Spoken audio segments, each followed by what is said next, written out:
helicopters, big helicopters. Probably the most well-known helicopter in the world right now, called the Black Hawk. We also make helicopters for the VIP markets, and a little-known market, but actually huge, is offshore oil. So the helicopters that take people back and forth to oil rigs all over the world in really nasty environments. So 5 years ago, Sikorsky's a 90-year-old company.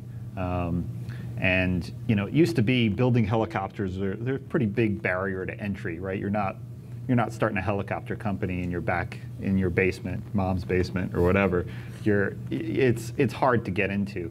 But I think you've all seen, especially in the news now with the drones, right? Now we're having problems with drones flying over everything, including the White House and into fireworks displays and everything else. The barrier to entry to vertical flight is definitely getting lower and lower.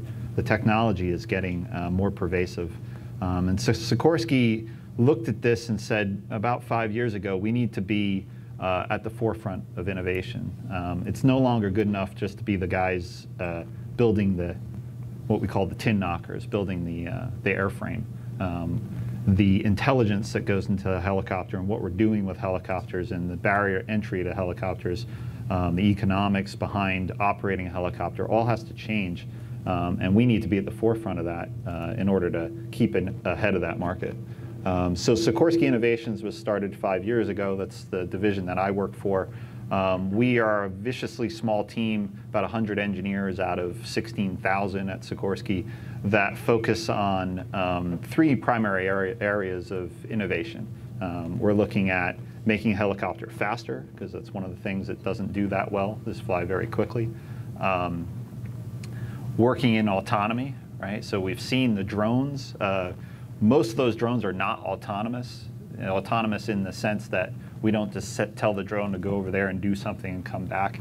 It's usually a guy flying it with a remote control. So that's a difference. And then the third one is the intelligence, making the system that much more aware of itself so that the economics are changed. So these are the three focus areas that we looked at. And one obvious source of innovation is within your company, but the other huge part of the ideas that come into our company is from the outside. And so we kick something off called the Entrepreneurial Challenge. And I'll twist it around a bit. We've been talking about startups. Sikorsky is interested in talking to startups, obviously, but we're also looking at established companies with innovative technologies that maybe never thought they would be applicable to helicopters. In the past, there was a strong emphasis on finding sort of a next cool big thing, like a whole new business that we could launch and spin out.